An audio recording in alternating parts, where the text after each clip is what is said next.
Hello to all of you. Myself Himanshu Mishra from Maharani Laxmibai medical college Jhansi, department of pathology. तो जैसा कि आप लोगों को पता है कि इस वक्त हम लोग क्लास 12 की बायोलॉजी एनसीईआरटी का अध्ययन कर रहे हैं। तो आज का जो टॉपिक है वो है थर्ड चैप्टर से, जिसका नाम है मानव जनन। तो आज का टॉपिक है अंड जनन या ऊजेनेसिस। इसके बारे में अध्ययन करेंगे। तो अंड जनन जो है वो अंडों के निर्माण की प्रक्रिया को हम लोग अंड जनन कहते हैं। जो ऊजेनेसिस है या अंड जनन, वो अंडों के निर्माण की जो प्रक्रिया है उसे हम लोग अंड जनन कहते हैं। अंड जनन की क्रिया स्त्री के भ्रूण अवस्था में ही प्रारंभ हो जाती है। जो ऊजेनेसिस है, ये प्रक्रिया जब स्त्री का जो भ्रूण होता है उसी अवस्था में ही इसका प्रारंभ हो जाता है। और जब स्त्री भ्रूण 25 सप्ताह का होता है तब ही उसमें अंड जननी कोशिकाएं बनने लगती हैं। और जब ये स्त्री का जो भ्रूण है ये 25 सप्ताह का होता है तो उस वक्त से ही उसमें जो है ऊगोनिया यानी कि अंड जननी की कोशिकाएं जो हैं वो बनने लगती हैं। इनमें समसूत्री विभाजन होता है और समसूत्री विभाजन के फलस्वरूप इनकी संख्या बढ़ने लगती है। और अर्धसूत्री विभाजन की प्रोफेज जो फर्स्ट अवस्था होती है या फिर प्रोफेज की जो पूर्वावस्था फर्स्ट है उसमें प्रवेश कर जाती है, परंतु इस अवस्था में ही इसका विकास रुक जाता है। और जब अंडजन्य कोशिकाएं जो हैं ये अर्धसूत्री विभाजन के पूर्वावस्था फर्स्ट में प्रवेश करती हैं तो इस अवस्था में इनका विकास रुक जाता है। और तब तक रुक जाता है जब तक कि स्त्री जन्म के पश्चात यौवनावस्था तक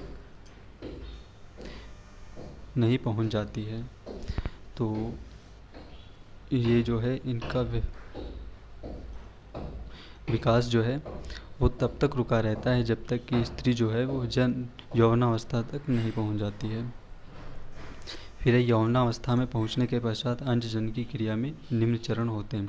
यौवनावस्था में पहुंचने के पश्चात जो है वो oogenesis की जो क्रिया है उसमें निम्न चरण होते हैं। जो एक है नंबर 1 गुणन प्रावस्था है, जो नंबर 1 है गुणन प्रावस्था या मल्टीप्लिकेशन फेज।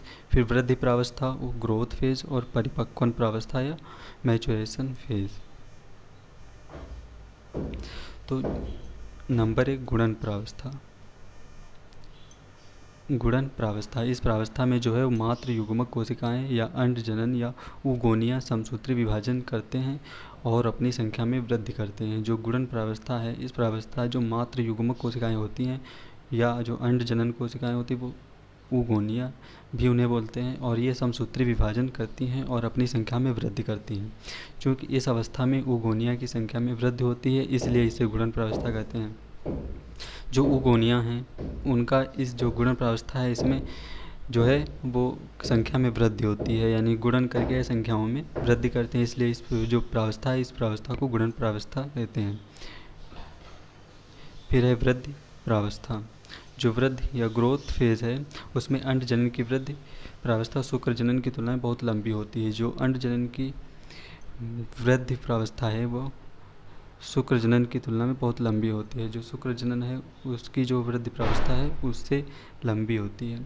फिर जो अर्धसूत्री विभाजन जो फर्स्ट होता है उसकी पूर्वावस्था फर्स्ट, परंतु अर्धसूत्री विभाजन जो है उसके फर्स्ट पूर्ण नहीं हो पाता है। जो वृद्धि प्रावस्था है इसमें अर्धसूत्री विभाजन फर्स्ट की पूर्वावस्था फर्स्ट, परंतु अर्धसूत्री विभाजन फर्स्ट पूर्ण नहीं हो पाता है। इस अवस्था में अंड कोशिका को प्राथमिक अंडक या प्राइमरी oocyte कहते हैं। जो इस अवस्था में जो अंड कोशिका होती है उसे हम लोग प्राथमिक अंडक या प्राइमरी oocyte कहते हैं।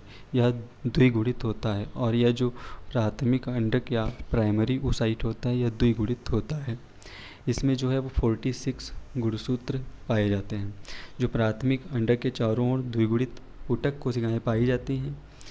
जो प्राथमिक अंडक होता है उसके चारों ओर द्विगुणित पुटक कोशिकाएं पाई जाती हैं। कणिकामय, जिन्हें कणिकामय कोशिकाएं या मेम्ब्रेना ग्रेनुलोसा कहते हैं, और जो ये द्विगुणित पुटिकाएं प्राथमिक अंडक के चारों तरफ पाई जाती हैं इन्हें हम लोग कणिकामय कोशिकाएं या मेम्ब्रेना ग्रेनुलोसा कहते हैं। मेम्ब्रेना ग्रेन्युलोसा से घिरी हुई प्राथमिक अंडक की इस पूर्ण संरचना को प्राथमिक पुटक कहते हैं। और जो ये प्राथमिक अंडक जो है इसकी मेम्ब्रेना ग्रेन्युलोसा से घिरी हुई जो संरचना होती है इसे हम लोग प्राथमिक पुटक कहते हैं। फिर अनेक प्राथमिक पुटक स्त्री के जन्म से लेकर यौवनावस्था तक आते आते नष्ट हो जाते हैं। जो बहुत सारे जो हैं वो प्राथमिक पुटक जो हैं वो स्त्री के जन्म से यौवनावस्था तक आते आते नष्ट हो जाते हैं। यौवनावस्था में इसकी संख्या 60,000 से 80,000 तक की बचती है, और इनकी जो संख्या है वो यौवनावस्था तक आते आते स्त्रियों में 60,000 से 80,000 तक बचती है। फिर इसके बाद जो है वो प्राथमिक पुटक के चारों ओर का मेम्ब्रेना ग्रेनुलोसा और अधिक वृद्धि करता है। जो मेम्ब्रेना ग्रेनुलोसा है वो और अधिक वृद्धि करता है और अपने स्तर को और मोटा कर लेता है। अब यह अवस्था द्वितीयक पुटक कहलाती है। और मेम्ब्रेना ग्रेनुलोसा जो है वो जो प्राथमिक पुटक के चारों ओर अधिक वृद्धि करके स्तर को मोटा कर देता है, तो इस अवस्था को जो है वो द्वितीयक पुटक कहते हैं। द्वितीयक पुटक में कुछ परिवर्तन होते हैं, जिसमें प्राथमिक अंडक के चारों ओर एक गुहा का निर्माण होता है। जो द्वितीयक पुटक में परिवर्तन होता है उसके फलस्वरूप प्राथमिक अंडक जो है उसके चारों ओर एक गुहा का निर्माण होता है, जिसे हम लोग गह्वर या एंट्रम कहते हैं। जिस गुहा को हम लोग एंट्रम कहते हैं।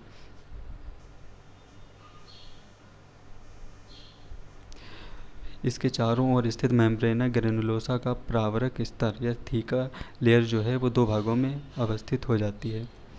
जो इसके चारों ओर जो एंट्रम के चारों ओर जो मेम्ब्रेना ग्रेनुलोसा का प्रावरक स्तर या थीका लेयर वो दो भागों में अवस्थित हो जाती है।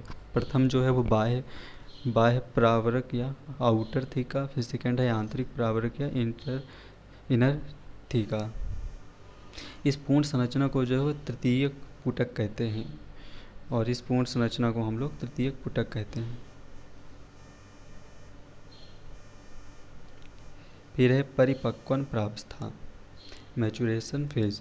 जो तृतीयक पुटक जैसे ही परिपक्वन प्रावस्था में प्रवेश करता है, जो तृतीयक पुटक जो है वो जैसे ही परिपक्वन प्रावस्था में प्रवेश करता है उसमें उपस्थित प्राथमिक अंडक का आकार बढ़ने लगता है। जो उसमें उपस्थित जो प्राथमिक अंडक है उसका आकार बढ़ने लगता है, और इसी समय में इसमें अर्धसूत्री विभाजन फर्स्ट पूरा हो जाता है।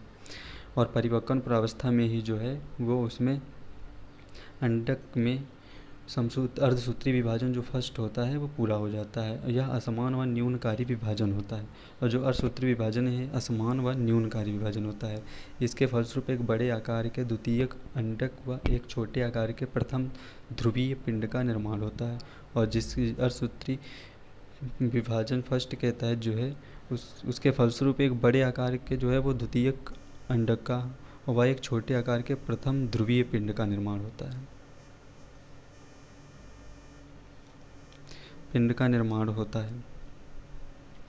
और दोनों आकार में भिन्न होते हैं, परंतु दोनों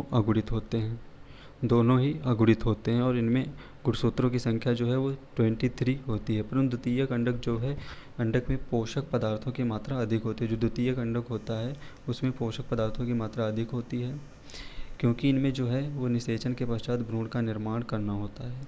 जो द्वितीयक अंडक है इसे निषेचन के पश्चात भ्रूण का निर्माण करना होता है, इसकी वजह से इसमें पोषक पदार्थों की मात्रा अधिक होती है। तृतीयक पुटक में कुछ परिवर्तन होते हैं, जिसमें द्वितीयक अंडक के चारों ओर एक पारदर्शी आवरण बन जाता है। जो तृतीयक पुटक है उसमें परिवर्तन के फलस्वरूप द्वितीयक अंडक जो है उसके चारों ओर एक पारदर्शी आवरण बनाता है, जिसे जो है वो जोना पेल्यूसिडा या अंडावरण कहते हैं। और जो ये तृतीयक पुटक जो है वो जो आवरण बनाता है उसे हम लोग पेल्यूसिडा या अंडावरण कहते हैं। और इसके चारों ओर पुटक कोशिकाओं का एक स्तर होता है, जिसे कोरोना रेडिएटा कहते हैं। और इसके चारों ओर एक पुटक कोशिकाओं का स्तर होता है, जिसे कोरोना रेडिएटा कहा जाता है।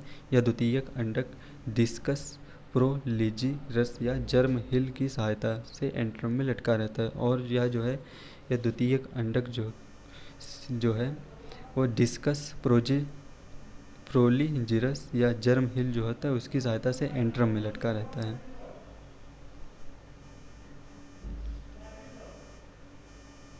ये जो फिगर है इसमें हम देख सकते हैं oogenesis के बारे में। तो जो प्राइमरी जर्म सेल्स होती हैं वो द्विगुणित होती है, उसके बाद में ये दो भागों में डिवाइडेड होती है।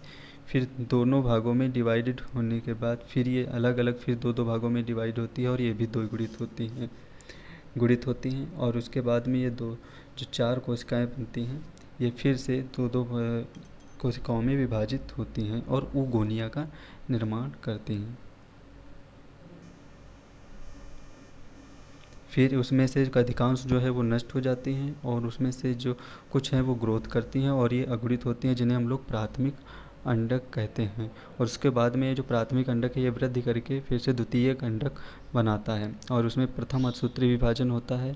फिर उसके प्रथम अर्धसूत्री विभाजन के फलस्वरूप जो है वो द्विगुणित जो प्राथमिक अंडक होता है वो अगुणित द्वितीयक अंडक बनाता है और फिर उसमें द्वितीयक अर्धसूत्री विभाजन होता है, जिसके फलस्वरूप जो अगुणित द्वितीयक अंडक है वो अंड यानी कि ओवम का निर्माण करता है।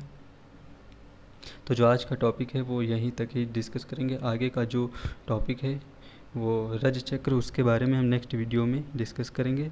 तो तब तक के लिए धन्यवाद।